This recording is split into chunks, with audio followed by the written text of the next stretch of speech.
what it is. This is Planet Tyrus. And today we're going to talk about conspiracies, not political conspiracies that everyone and their mama wants to talk about. We want to talk about the greatest conspiracy in the history of this country. It's whether their Bigfoot is real or not, or is affectionately known as Sasquatch. And joining me today is Matt Moneymaker, Bigfoot expert, and of course, from the great series on Animal Planet, Finding Bigfoot. And I would say he's the top guy in the field, so to speak, when it comes to this. We have met before, but we've only ever talked on a couple Fox shows for about 2 minutes. Today, we get to sit down and break down the mystery that is Bigfoot. So put your seatbelts on. It's going to be a hell of a ride.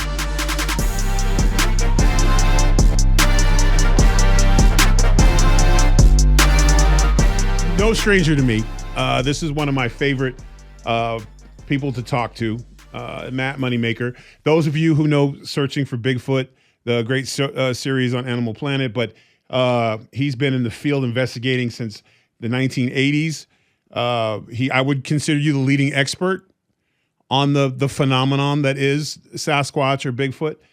And just right off the bat, now you went to UCLA. That's not a junior college. That's a prestigious university that you had a scholarship for, or somebody wrote a large check to go to. What makes a college young man change his whole life? It was during college that I had the opportunity to, that's really what started it all. Met a couple of guys that was looking for a book in a bookstore in LA, in Hollywood. And the guy at the bookstore said he knew some people that worked, some older guys, Vietnam vets who worked in LA, who were prospectors, and they'd go up to this area in the Ventura County. They both saw one.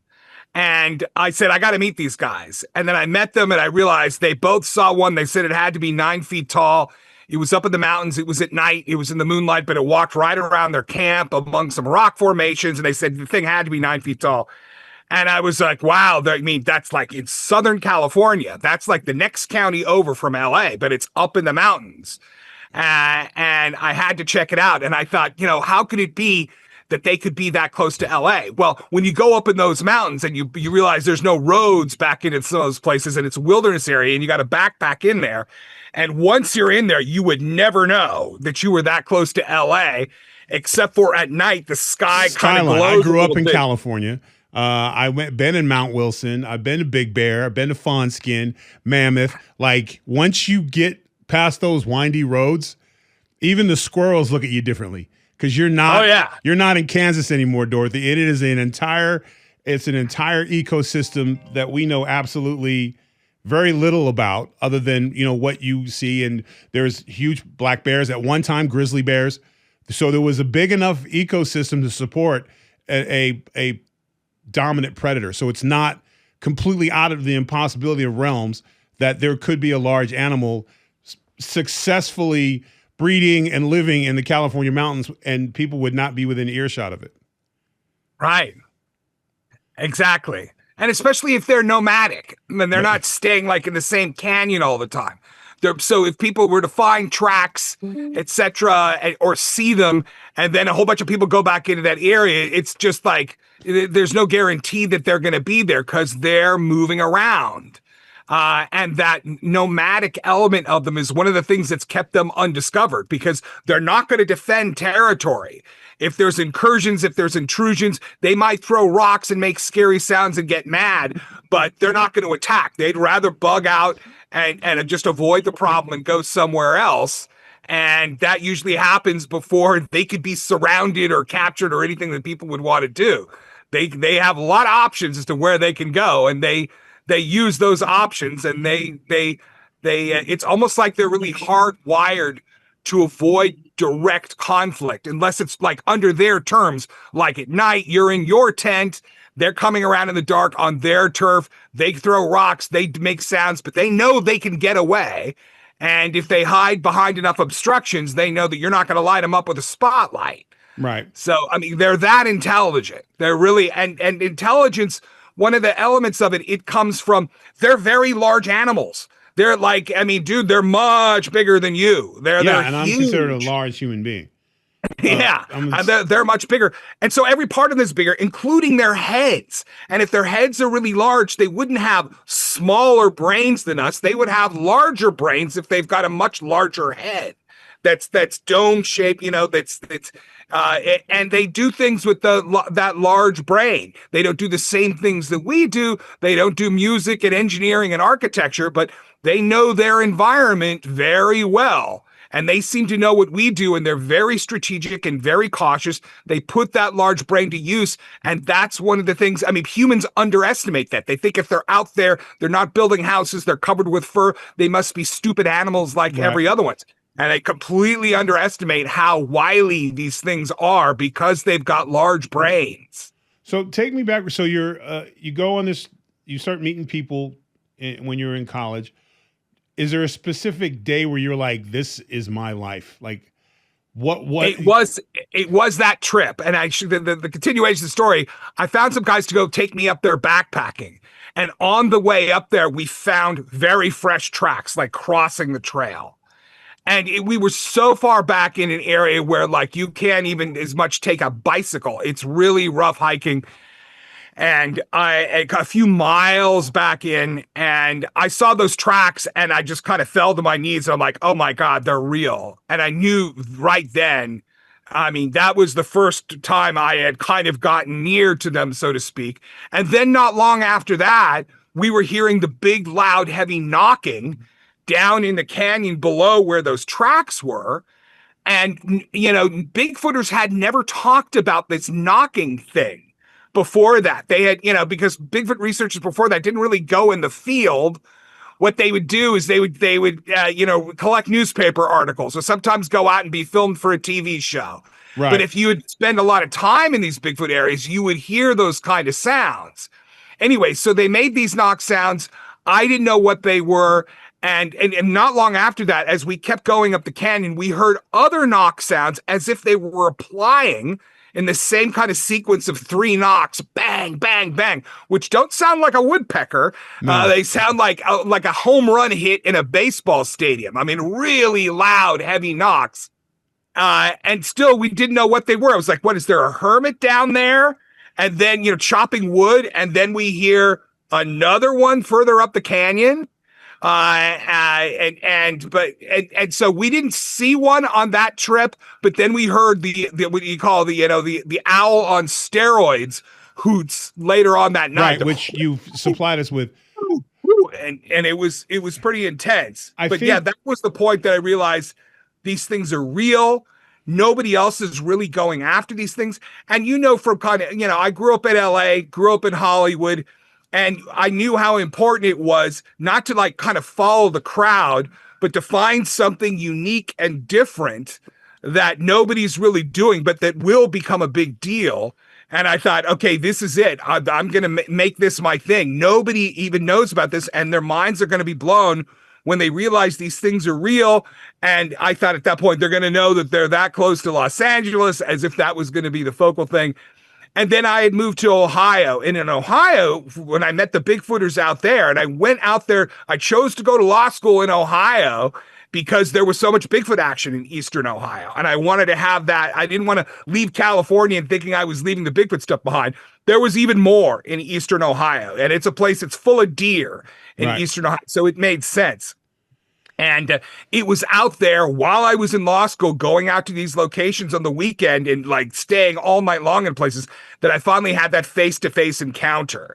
And then I knew for sure that they were real. And I said, I'm going to start an organization about this and pull in the people who want to look into these reports and also receive reports. Because the guy who was doing that, a guy named Peter Byrne of the Bigfoot Research Project before that, he'd get a lot of TV exposure. He'd receive reports from all over the country, but he summarily would dismiss anything east of the Mississippi, which was arbitrarily, and he was doing it almost like for political reasons. He wanted his sponsor to think that where he was in Washington State was like the epicenter of Bigfoot stuff. And the further you get away from Washington State, the less credible the reports are. Right. And which isn't fair to the research, because if you treat it like a science, you should take all data. Right. But and he didn't treat it like a science. He treated it as a fundraising opportunity. Right, which unfortunately kind of plagues. That's the one thing about this, and this is one of the reasons why I respect you so much as a researcher, because you don't do that. You are not. You'll come out and you'll say exactly how it is. If it's not there, it's not there. If it's there, you'll stand by it. You're not afraid to challenge somebody if you suspect they're full of shit. And if some, because I watching the series, and again, you've been doing it a long time. I think the knocks, I don't have the stats, but I don't think I knew anything about knocks until you started discussing it on Animal Planet. I think that's when it really kind of came to where, because when you hear those knocks, there's only two individuals that are able to do that, because the opposable thumb, you kind of have to have that. And the other characters who could possibly do that, chimps, gorillas, and orangutans, they don't habitat this side of the equator. So that night that you had that moment when you actually, obviously there had to be a little bit of fear, a little bit of thrill. Can you take us through that a little bit? Because that's a life change. That's like I just saw God moment in a way, because you're not really sure. You know what I'm saying? And then you're never 100% sure until you're laying eyes on one. It's just because I had already kind of devoted my life to it at that point. But after that point, I realized this burden lifted off of me of this kind of self-doubt. Like, well, maybe they're not real. Maybe all this is nonsense, etc. So you're going to have that little nagging bit of doubt. And that's natural until you finally see one. And then you realize, oh, yeah, they're really real. Now, that doesn't mean every single report is real. Every sighting is real. But there are animals out there that are causing this. And they're very smart. And they live in a lot of parts of the country. So I knew they were real at that point.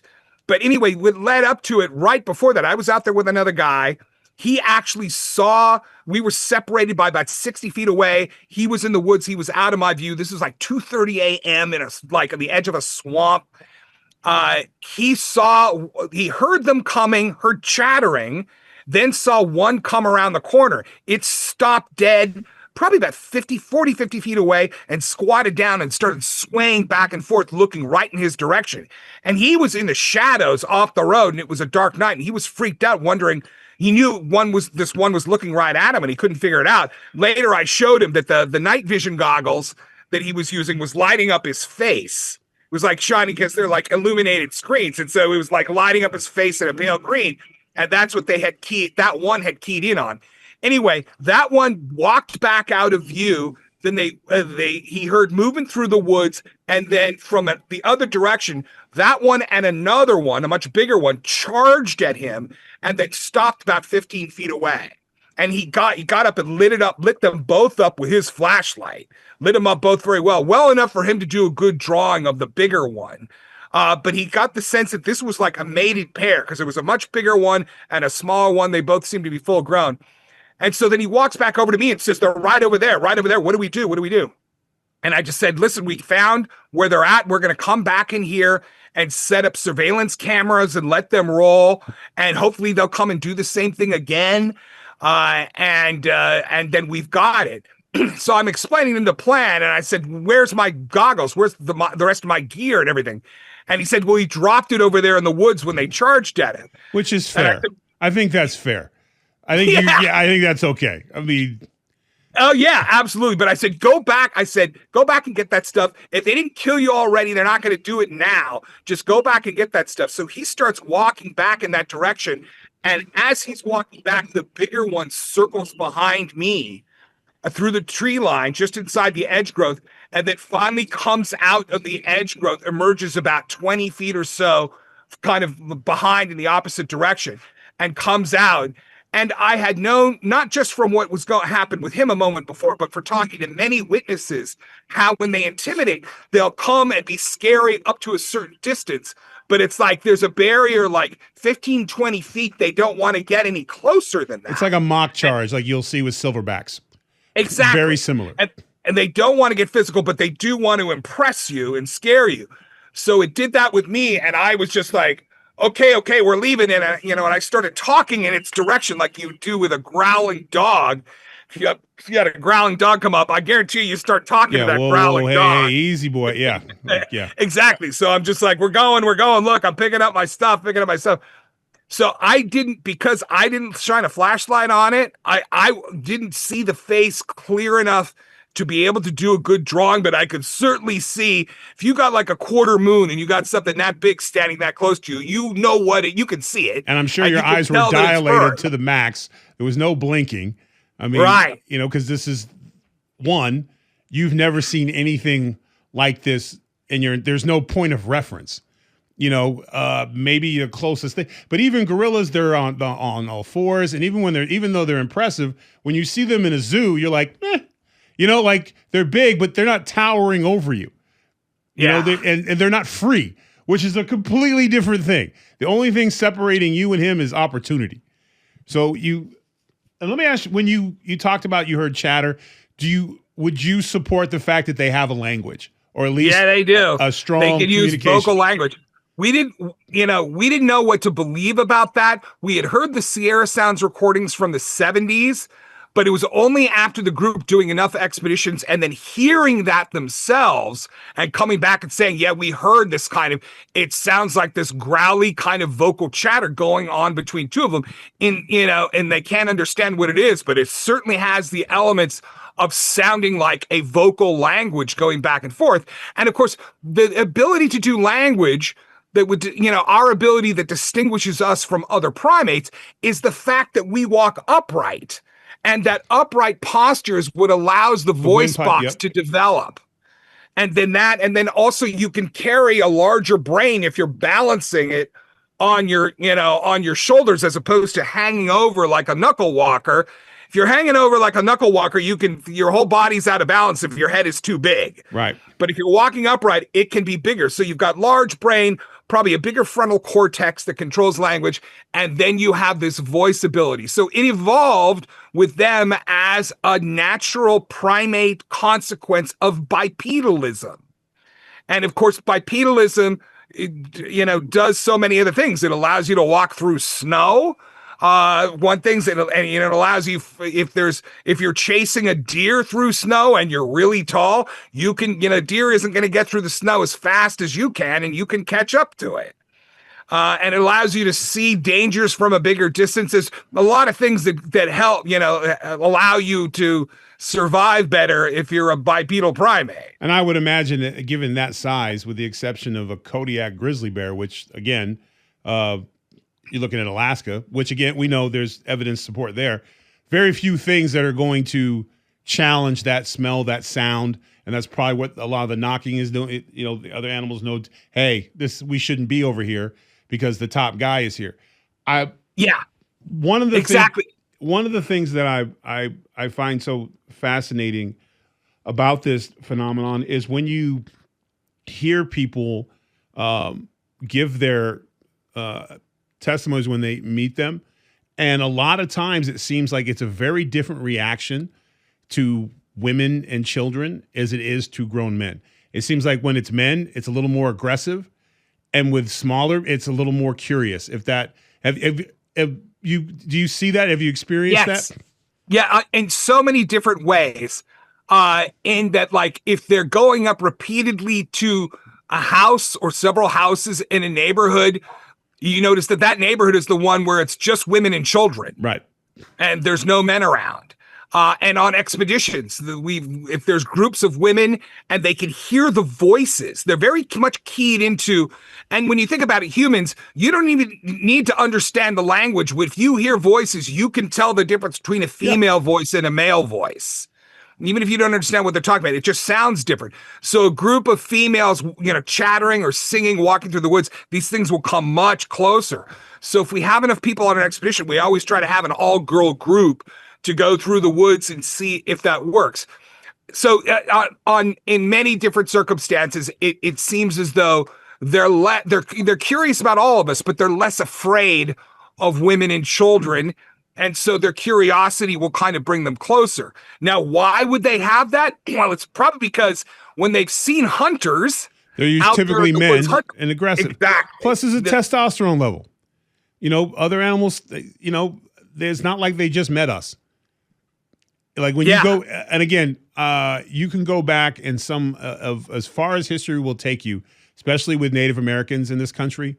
there is there's always a historic element or facts showing a relationship with a bipedal large primate in the woods, especially when you get to the West Coast. A lot of times they had treaties, and I believe one group referred to them as, like, I think they called them moon eyes. They could see their eyes at night, but the Native Americans would have in their artwork, their pottery, they would worship these giant bipedal, well, just call them Sasquatch, and they had reverence for them, and this is theirs, this is ours, and they had almost like an understanding. When the white man came through with his musket, he didn't understand nothing but profit. So the relationship changed. And that's probably, again, if they do communicate, was passed down from generation to deforesting. Like, they're well aware of what it is, the new man opposed to the man that used to be there.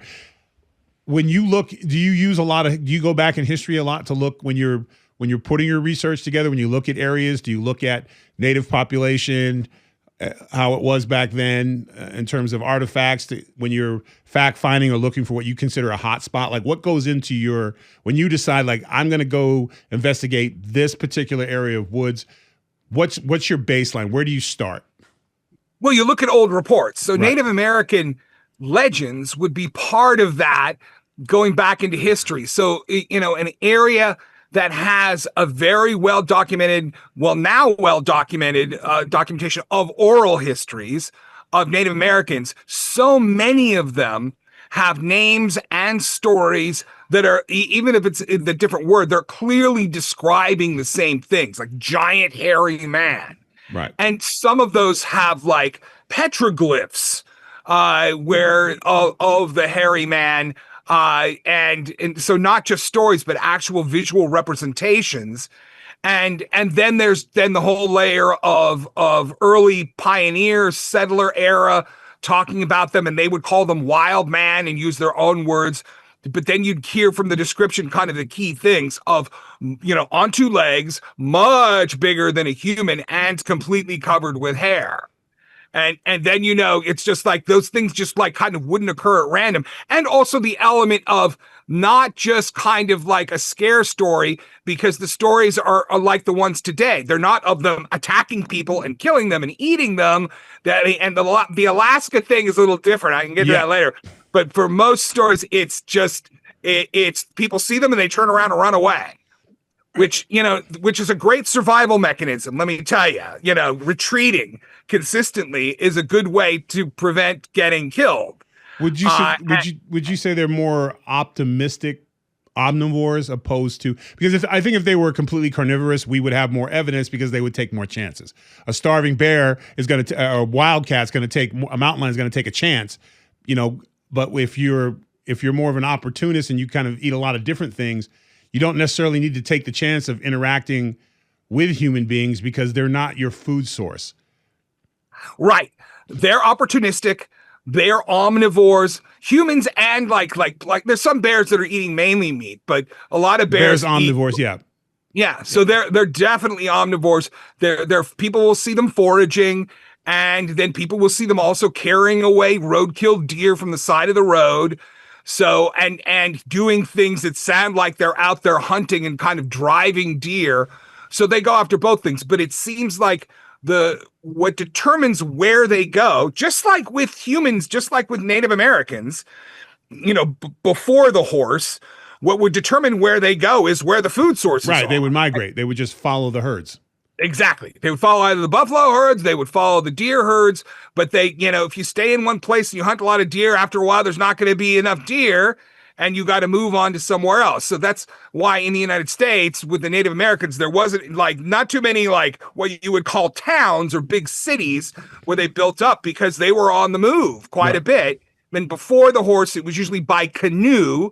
But there was exceptions, like in the Southwest with the Mesa Verde group, etc., the cave-dwelling people. They weren't near navigable streams. But in most cases, they were living in such a way where they could move to different places. The Pacific Northwest being the exception, because they'd plant it right at the river mouth where the salmon would come up, and that's the place they're going to be. So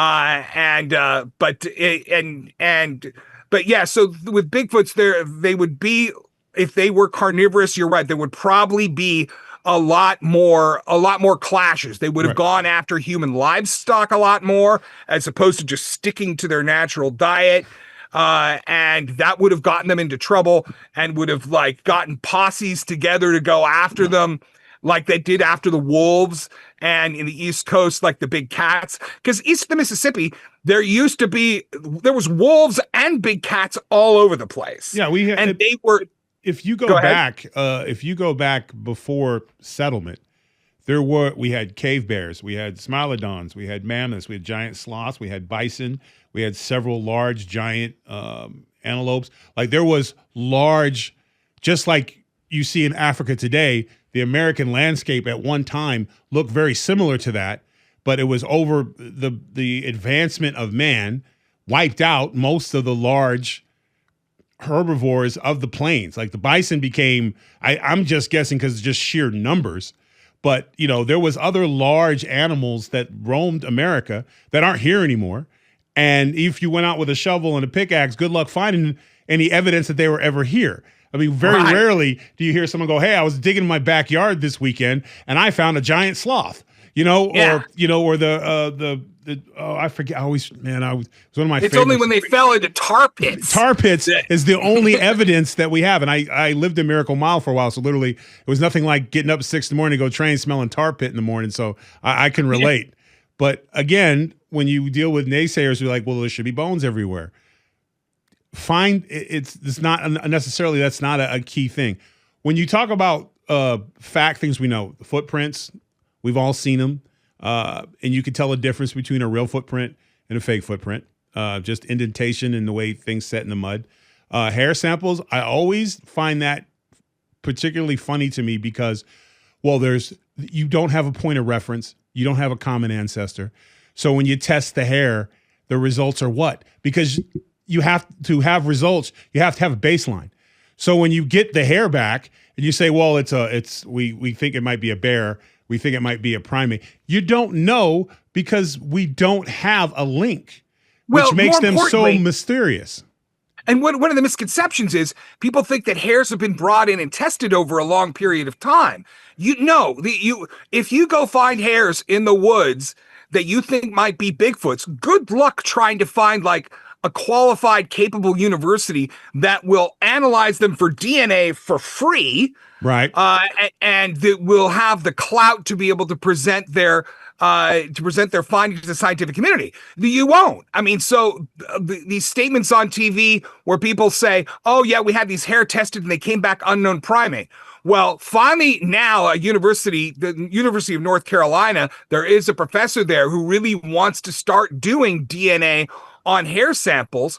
One of the first things he did, which is very clever, was to look into all these claims that were mentioned on TV about hairs getting tested and turning out to be non-human primate. And he found out there was really nothing behind that. There was no, he couldn't find out what lab did that or what school did that. It was always very amorphous. And what he found was all these stories about it where people said, yeah, my friend had it tested or I heard about this. He was tracing it all back to these TV episodes where people were talking about that. And even those people were just repeating stories that they heard from other people. So there hadn't really been good DNA qualified lab. There was a kind of Melba Ketchum, who lots of good reasons to believe that was just a scam. She was accepting a lot of money to test different things, she said, for DNA. But when the results came out, they were just eviscerated by actual scientists who said that and actual scientists who did the same, took the actual DNA sequences that were rendered by a third-party lab, and they ran the same sequences through computers and said, well, this one is a dog and this one is a coyote. Da, da, da. So she actually got back legit DNA, just mischaracterized it and saying, oh yeah, it's part alien and part this, whatever way to kind of make it sensational. So the point is, it almost sometimes there has been a change, and I'm you would know this better than anyone. UFOs and alien, at one time it was considered just nonsense, right? Now you're seeing to where now you see legitimate scientists studying patterns. You see a more of a open acceptance. Even the government talks about it, and it's less fantasy and more factual and more information. Are we seeing that trend? And again, I'm not combining the two, but are you seeing there's more of taking things a little more serious? Even with Loch Ness, they're starting to actually look for reasonable things. Like once they gave up the plesiosaur theory, which is ridiculous because Loch Ness was covered with ice for 10,000 years. A little hard to breathe and sun yourself if you're breathing reptile. But large, bigger than life 30-foot giant prehistoric eels is a real possibility in a dark lake. And that's almost certainly what those are. Exactly. There is eels in the loch. So you just, like with sharks, you have an evolution of like a lot of small sharks. And then eventually what would evolve is a species of shark that eats smaller sharks. Yeah, big fish and a little pond theory, where you end up with a super predator because there's no competition. We see it on islands. We've seen it, the poor dodo didn't need to fly anymore because nothing was chasing it. And then sailors showed up, gone. So if you have these lakes with these migrating small eels over the eons, you're going to eventually end up with a species of eel that grows larger from eating the smaller species of eel, just like what happened with sharks. Even today, the main diet of great white sharks when they're growing up is smaller sharks. Same with killer whales. Favorite food? Dolphins. There you go. So that's kind of what happens with evolution. You get a giant-sized one that eats the smaller one kind of in the same arena because there's so many of those out there to eat. So, but yeah, that's Loch Ness, and I do think there's something, and I do think they're giant eels. And with these things, it was more like, they're not eating other primates, but their size gave them so much of an advantage. And they could move. They weren't tied to any particular and highly intelligent. They're very intelligent. They needed forest. They needed some prey, and they could move across Asia. And I think they did come out of Asia, the same parts of the world that orangutans and Gigantopithecus came out of. And there's still reports today in a lot of those same Asian countries, and they just radiated out from there, came over the land bridge the same way everything else did. Native Americans did when the Ice Age, and they could just walk right across like the caribou did. Caribou, the same thing as reindeer in Asia, is because they get to walk across at one point. And they just came into America. And one thing people don't realize about America that's different from other parts of the world is the amount of deer. Right. Like you don't have that much in the way of deer anywhere in Asia. You don't have you're not gonna have. There are ungulate species there, but we really have the big you got time deer, surplus. rabbit, raccoon, possum. I don't care what neighborhood you're in. You're gonna, I lived in New Jersey for a little while. I had 10 deer on a regular Good Morning regimen where I'd come out and drop corn. There was so much, and with the elimination of the wolf, the bear, the mountain lion, the population explodes. Right, and agriculture helps that too. Yeah, because the deer now have things to eat during the winter. They just go chew on the farm stuff, and people feed them. Like everybody has a deer feeder in their backyard. If you have deer there, there's signs to protect the deer, don't run the deer over. So much so that even with hunting, it's not enough because the hunters are going out there to keep the population down, but it's a drop in the pan. It really is. It's nothing compared to what would happen if there was the natural number of predators out there. They were eradicated from most of the country, especially the East Coast. And that's what made it so that prey species, which had been kept in check back then, and you could explode. And with agriculture, etc., the human hunters barely put a dent in the deer population when it's big. And then that it's getting big because there's a lot of traffic accidents. Yes. And if you're people a highly hit them, which I bet happened in New all Jersey. the time. I had to cover my daughter's eyes a lot. But a highly intelligent, large primate who doesn't need to take risks, doesn't need to dig through trash cans because it's there. So there's and I think that has a lot to do with why we have so little interactions, because there's no reason. And tell me myself, I'm not going to, if I'm hungry, I can call Uber Eats. I don't need to go in the office right there and beat this dude up and take a sandwich. Chances are I'll get away with it the first time, but eventually they're probably going to arrest me or something bad's going to happen to me. So there's no risk. I don't have to do that. And I feel like when I hear a lot of people who say, well, then this and why aren't they seeing them? I think because of our success, they have benefited from not having to really come out of the shadows because we've made it a little bit easier for a high functioning, intelligent being to not, they clearly don't want anything to do. They've seen us enough. They're good. And we don't do well camping. So, it's a natural they know we're going to border. leave eventually when we're camping.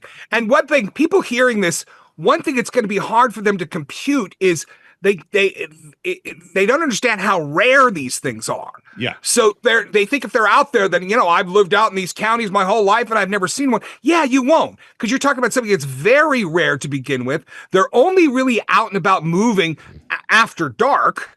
So, and people aren't walking around in the woods after dark. And if they are, they got a flashlight with them. So yeah, the woods belong to them. Yeah, the woods belong to them to begin with, but especially the woods after dark do not have people in them. The woods after dark belong to these things in the areas where they're at. But in New Jersey, for example, they're not in every parts of New Jersey. There are parts like down in the Pine Barrens, which is just vast forest for miles and miles.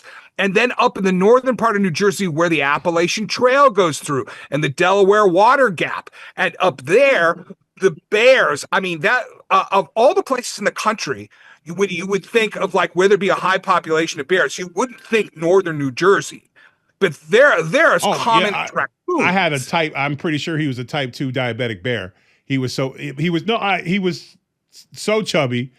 And and one of the things, like my neighbors thought I was weird, right? I'll share something with you. So I was renting a farm in New Jersey, deer everywhere, huge. It was overgrown. So there was just all kinds of crazy wildlife. And there was this large, I'm probably shaming him, fat bear. Like, he was so fat, it was embarrassing. He couldn't even get in the dumpster. Like, I would watch him and be like, I almost feel bad for him.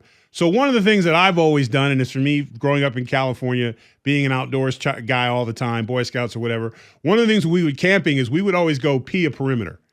So we would go to trees and pee on all the trees because the animals would know where it was there. So one of the things I did at my farm, I was like, look, you can have this field and this trash can, and I would pee on the rest of the park. This is mine. We don't come in here. Everything else is yours. You come in here, we have a problem. And guess what? Completely respected.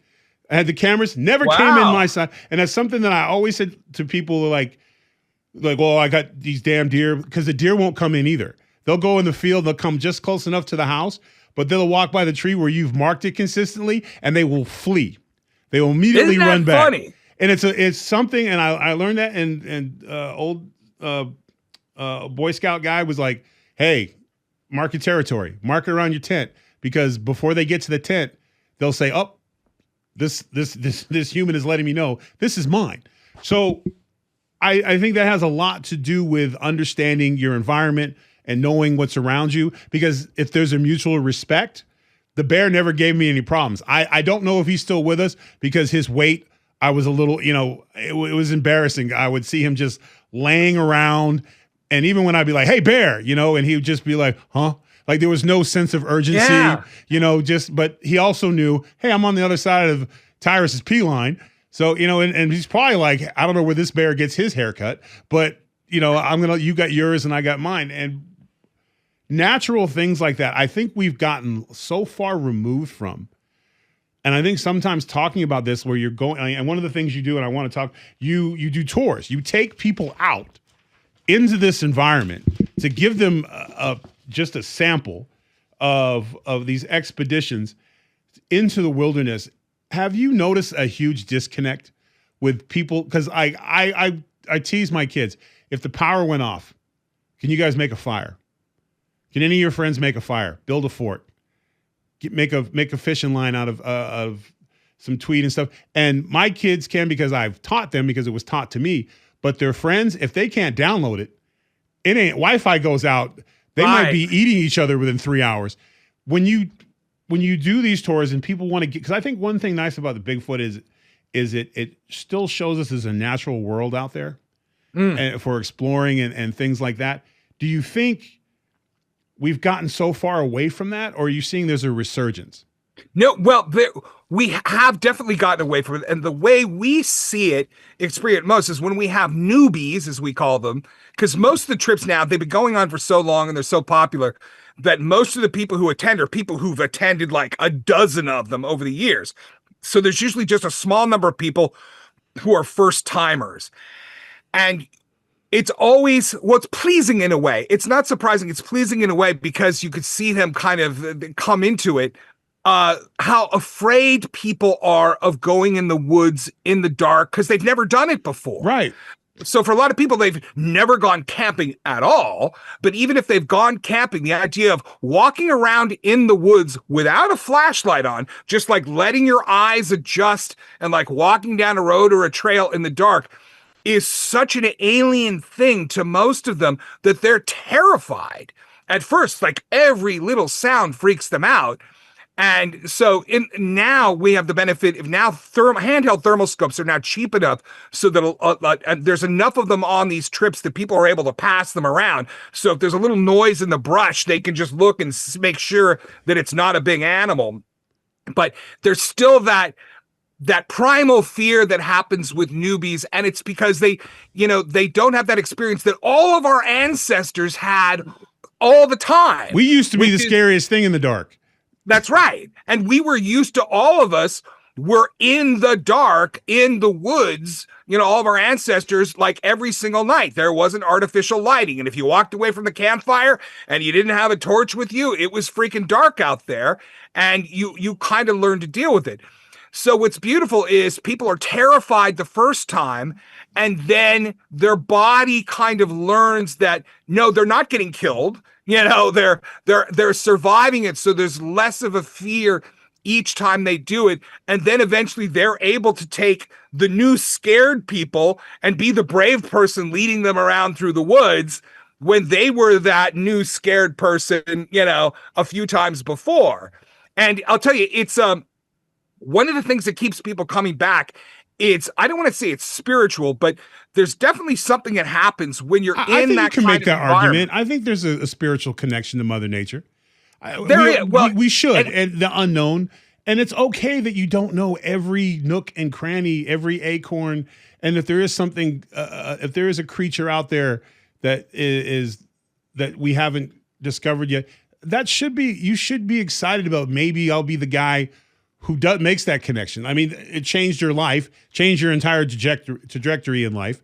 And then now you're bringing other people in. And I guarantee you one of those newbies is going to call home and say like, hey, sell all the shit. I'm going to Montana and we're going to find a Bigfoot, So it's like, that, and I don't think there's something wrong with the spirit of adventure and wanting to discover something new, and even if you're discovering something that everyone already knew about.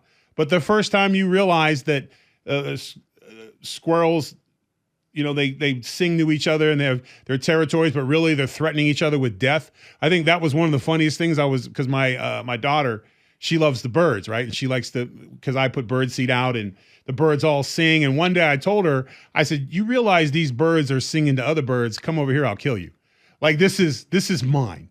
They're not singing because they're happy. They're communicating, saying, this is my nest.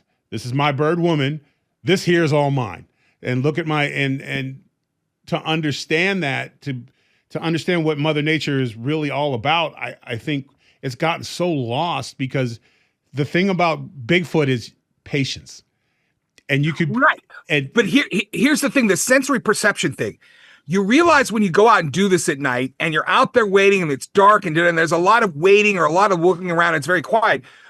You soon figure out that in the normal environment, social situation that we're all in around people, so much of what you're doing is trying to block out your sensory perception of everything except the thing you need to focus on.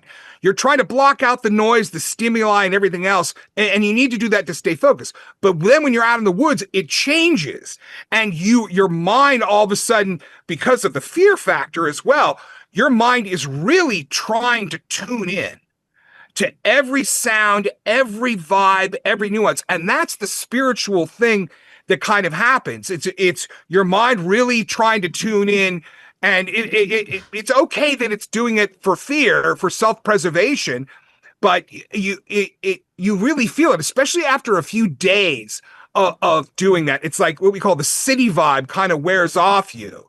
But then you're very sensitive to everything going on. And that's probably how Bigfoots are. That's probably why they wouldn't want to walk into a city or a crowd of people. Yeah, that would have to be a nightmare. Stimuli is just huge, and they're not used to, like we have been able to do, to block out like every little object, noise, everything you see just going around in human society. We've gotten good at being able to say, okay, I've got focus on my thoughts, my business, whatever else.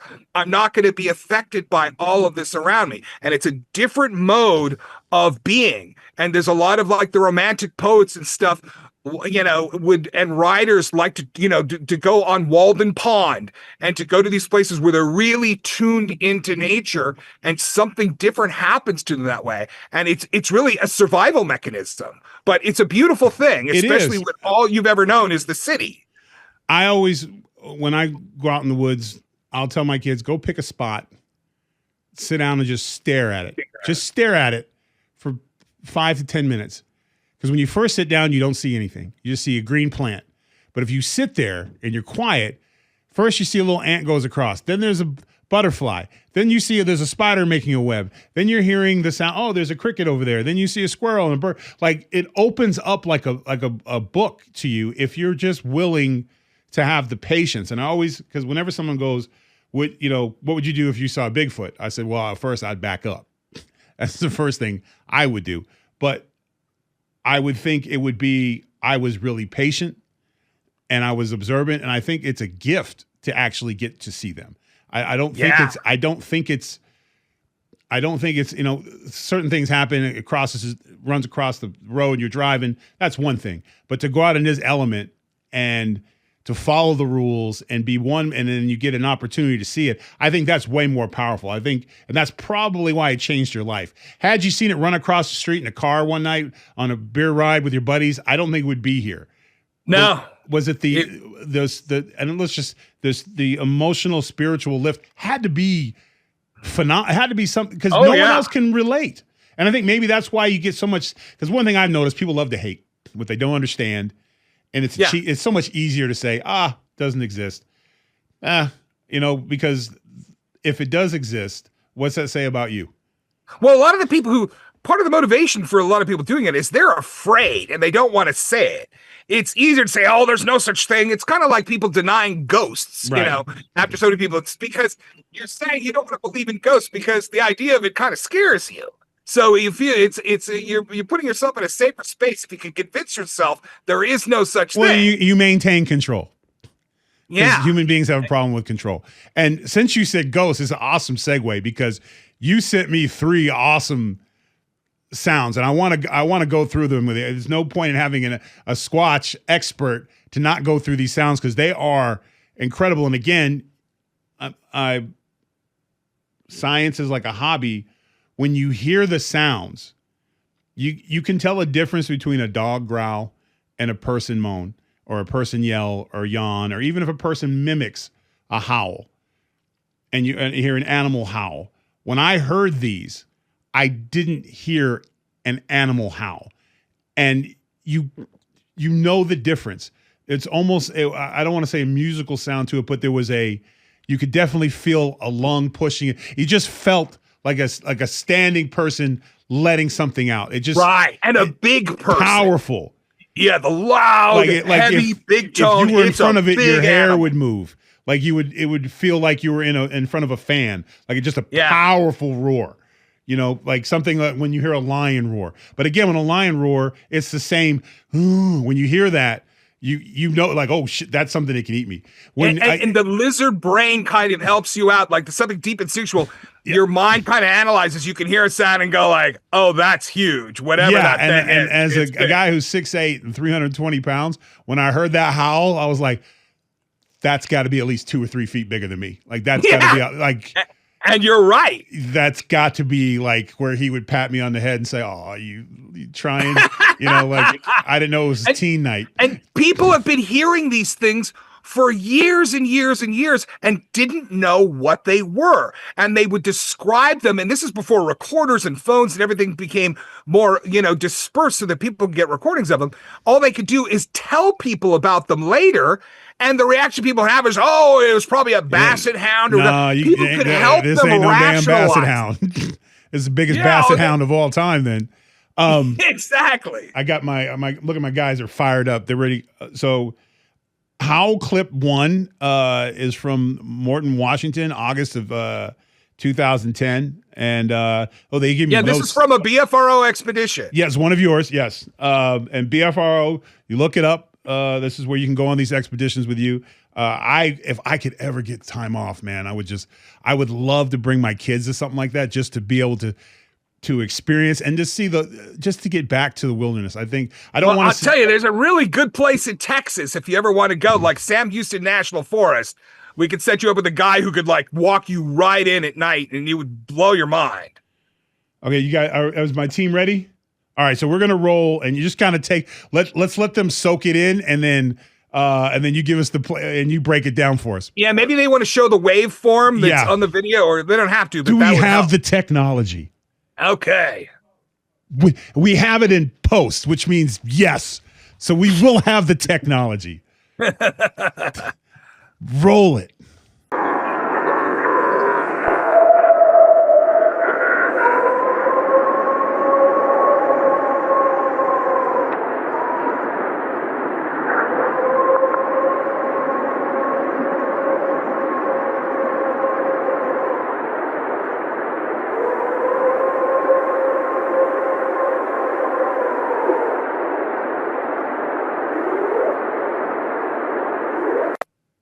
I like how it was pronounced.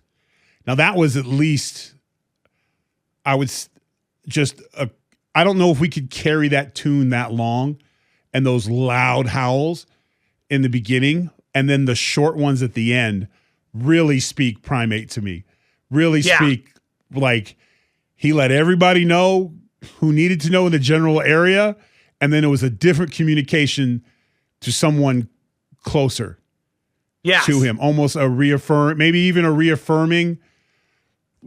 We're good, and then it was almost a calming to whomever in the clan, because we do suspect they're social. They don't necessarily roll in groups of 30, but I would assume family groups would be strong. Yeah, and we don't think they're doing it to be territorial, to say keep out. No, they're so few and far between that they want to connect with others. So they're trying to make contact. They're trying to be friendly with others. They want that approach. And we learned that a long time ago, and we put that to use on expeditions. That if we went out and made our best approximations of those sounds, that they'll come around to check it out, thinking that you might be one of them. And then once they get close enough to see you're not one of them, then they get a little upset and they start breaking branches. But it also lets others know in the community, maybe someone's foraging, maybe someone's getting water, maybe someone's down, like, hey, we're not alone tonight. Yeah. Pay attention. They don't have phones, so they connect with each other by howls. All right, so that was one. And again, let's roll. Let me give two a little background here. Now, Howl clip number 2 from Forest County, Mississippi, December 2004.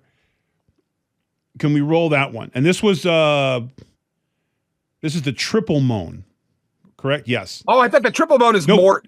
We did that one. Okay, so now we got. Sorry, we did the first one, was the waveform. Okay, we got the graph on that, and then again. All right, so we're going to roll this one. Let me hear it. Mississippi has a graph too. And you'll Forest notice County, how similar, Mississippi. Yep. And listen how similar this is.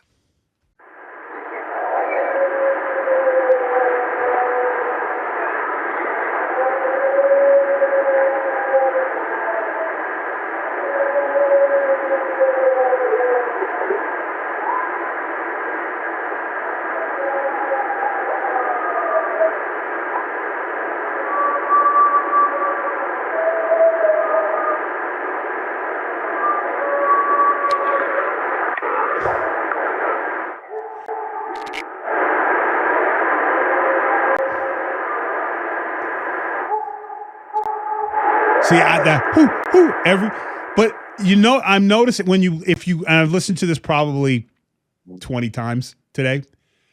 I keep hearing an underlined sound while let's just speculate. The dominant male's making that big howl. That to me screams masculine, hey. But underneath, I'm hearing clicks and smaller moans and tones. So that could be a family unit communicating as well. And they very well could. We think in a lot of those situations, there was other ones nearby, yes. And it was just the big one making the main moaning that we call the siren-like howl that makes the kind of the up and then down. And it's that when you hear it, the distinguishing characteristic is the sustain. Yeah. Is how long an opera singer, maybe. Because it's not just letting it out. It's that's an aggressive, I don't want to use the term aggressive. I don't need someone running around to TMZ saying Bigfoot's trying to kill you. To maintain that loud of a sound to carry takes a lot of energy and a lot of air. This isn't holding your breath for a minute. This is at the top of your lungs, letting everybody. We can't hold that for that long, and at least not be able to have a rhythm to it. It would just be like a horror movie where a woman just screams. But even the scream, 3-6 seconds tops. When someone lets out a scream when a human being's afraid, it's not long. They're not screaming for 30 seconds. Or in this case, that was a shorter version of it, but that was almost 56 seconds of just continuous. You understand the size of the lungs? Whales do that shit. You know what I'm saying? Like, you have to have a pretty big chest and strong vocal cords and I don't think you could do that on your knuckles. And that's one of the intuitive elements of it, that when people hear this stuff in the woods, at some part of their psyche, they realize, okay, I can't do that. If I was to go, I wouldn't be able to carry that on. And the same thing with knocks. When you hear them in the woods, you realize, I can't make a knock sound that loud. Like, you could, if it was a woodpecker sound, you could probably make a tap, but like, it's the difference between a woodpecker. Well, you need a baseball bat and the right tree, and you'd have to know what you were doing with your rhythm, because, and again, and you could just feel that pulse. Yes, but it's a very consistent communication. It's not a random sound. It's not throwing a boulder at a rock. It is I always thought of it as a warning signal to others. We're not alone tonight. I feel like a lot of times, and that's one of the functions. It may be in part a warning, but in part, in some cases, we think they're driving deer. They're trying to spook the deer towards the one almost in like wait. A shepherd. Yes, right. They want the deer to move away from the hunters. And so they drive deer, and humans sometimes do that. They get in a deer drive line, and oddly enough, when humans do that, they do it. They whack against trees, but not very often do they do that anymore. It used to be more common, although they still do it in states like Vermont. They'll line up hunters, separate them by 100 yards or so, and they'll all in a line kind of push deer out of forest. It's also how in India, how they drive tigers out of the woods. Very similar. Yeah. We've seen that behavior in chimpanzees, where the dominant male will grab sticks and beat on to let everyone know, hey, this is me. Or they try, when they hunt other primates, they knock on the trees, they bang, they make huge noises, which drives the primates into the chimpanzees sitting quietly on the other side, waiting for them to run from the sound, where they then ambush them. So this is not made up science. You can see it in other similar species. Now, I'm not. Chimpanzees a long way from a Bigfoot. They're a long way from us, but there's we're a couple chromosomes away from it. But I'm just saying, like, same physical attributes, similar results. You use it for hunting. You use it for display, and I think it's the same thing. It's just with Sasquatch, I would say it has a lot more meaning that we don't quite understand yet, I would say. And then just because it's my podcast and I'll do what I want to play the third clip, the Ohio Howl, because let's do that. This stuff is awesome. And I was the one who recorded this. This is 1994, and this is recorded by this young gohard named Matt Moneymaker. So let's roll this, and we're right at the timestamp. Let it roll that beautiful footage.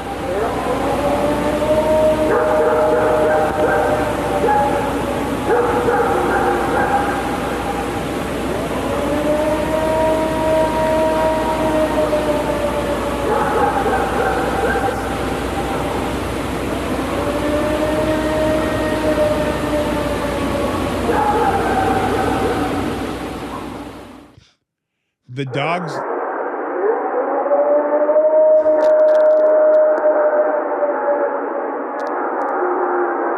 There's that underlying communication again.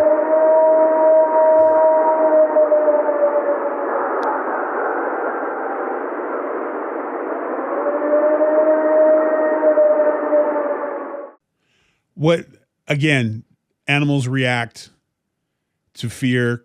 Animals react aggressively. That dog is on cue. Every time that howl, it's at the exact moment. That dog is like, hey, something ain't right. And animals can tell when if it's a horn beeping, a dog after a while will move on from it, because it's an animate object. He's pretty on cue. Every time he hears that howl, he's like, hey. But I keep hearing an underlining communication at the end of each howl, almost like clicks and other stuff going on. So I feel like we're listening to a dialogue. It's not a random howl. It's not a wolf trying to let other wolves know where the food's at. I feel like that's a communication. And I would have that argument with anyone. Very well could be. Because there's a lot of clicks, there's ups and downs, and then all of them seem to end with the same kind of, and again, these are all different parts of the country by different people at different time periods. Very hard to recreate the same thing 3 times in a row, and different voices because we all have different sounds, but it's the same sound. And I guarantee you, there's people listening in your audience right now who have heard these howls before and did not know what they were. And that's why it's great for people on your show to be able to hear these, because in the future, they'll be able, when they hear that sound, they'll be like, oh my God, that's a squatch out there. So it's wonderful being able to do this to kind of introduce people and help them recognize this when they do hear it, because it's in a lot of parts of the country: Pennsylvania, New York, New Jersey, Washington, Oregon, and these things have probably spread out. And this is an important point. I think the United States lost most of its forest. It was at the low point of forestation around the time of the Depression. It was especially in those eastern states. It's like they cut down every freaking tree.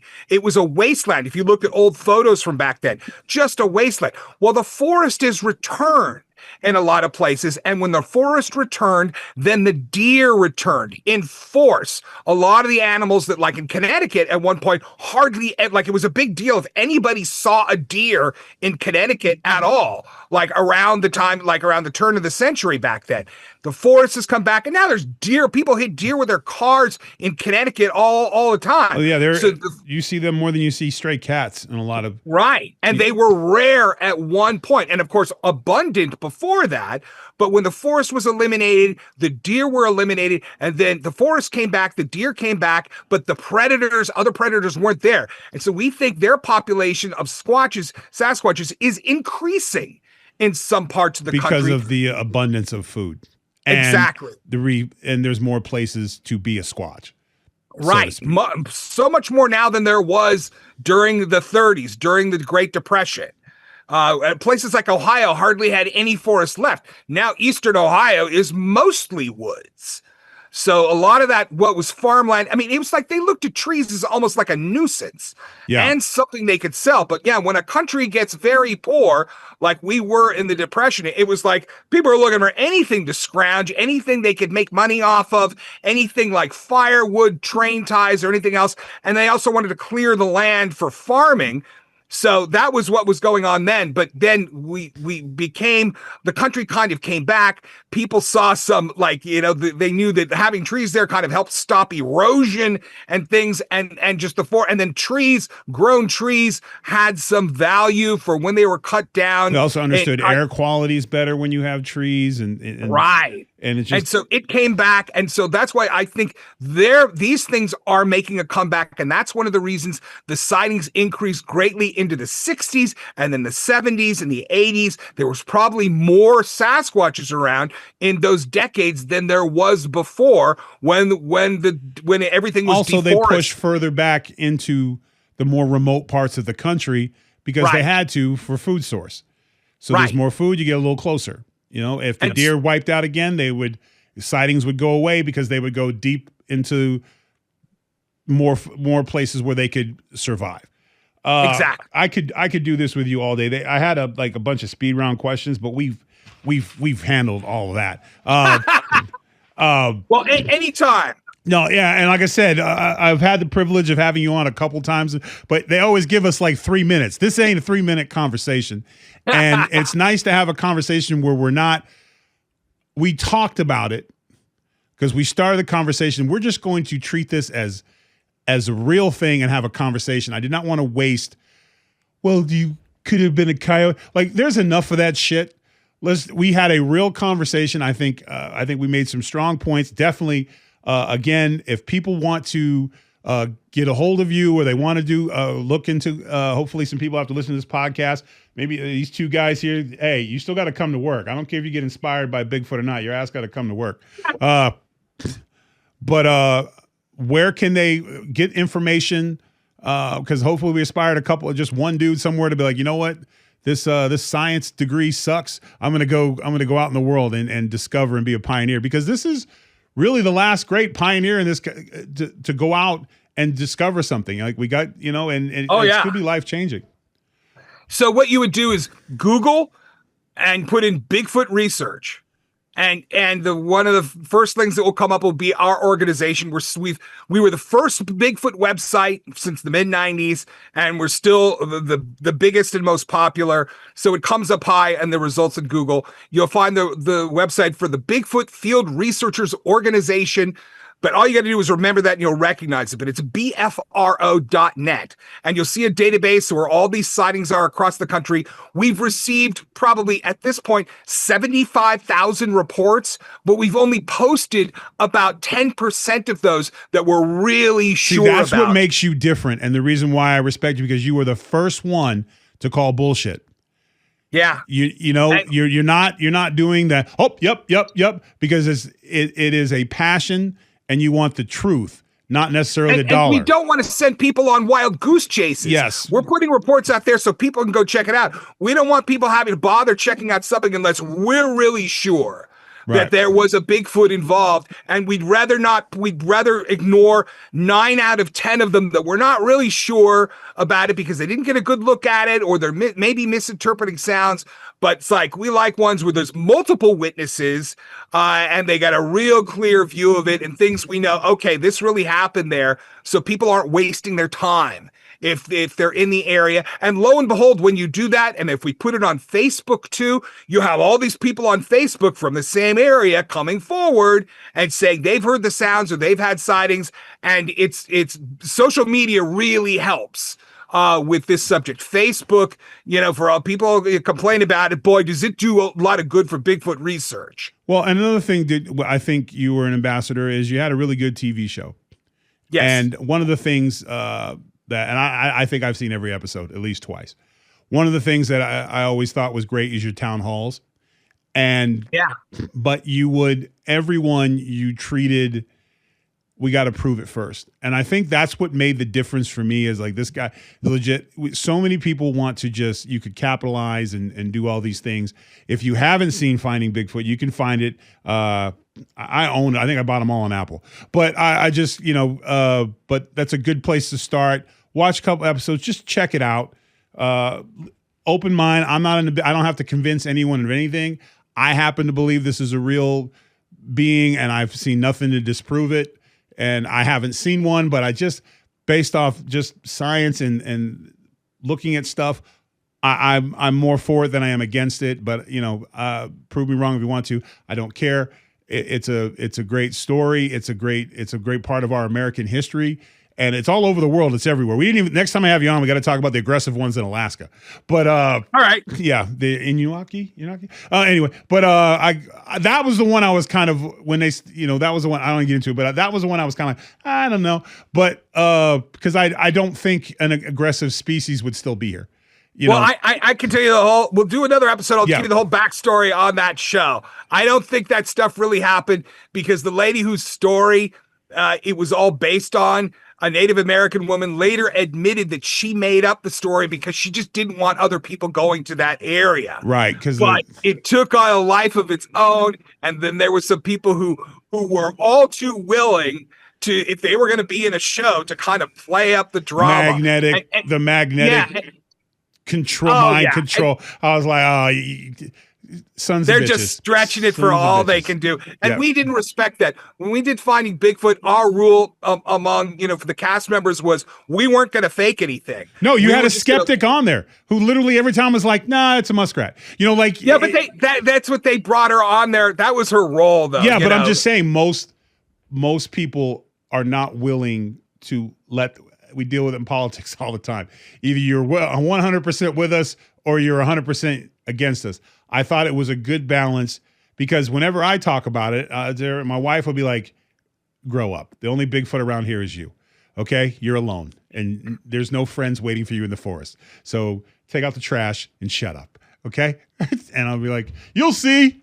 One day you'll see. I'll get a piggyback ride home and you are going to be so embarrassed and you will not come to Bigfoot dinner. So again, man, always a pleasure. We have to do this again. And I know in the beginning he was like, are we doing this for 45 minutes? And I laughed. And I said, bruh, we ain't going 45. Because there's just so much information. And again, I'm encouraging anyone, instead of surfing Netflix and Hulu tonight, Google research, do this stuff, make it a family project, do some research, get a map out, get some tacks with some red yarn and start doing some, and then plan a family trip. And go out and explore this beautiful country. Who knows? You might meet a magnificent relic beast from our own past, which is Bigfoot or Sasquatch. So again, man, I appreciate your time. Thank you so much. Till next time, sir. Very good. Thank you so much. Again, you're the most informed guy I talked to, so it's a great pleasure. Oh, thank you, sir.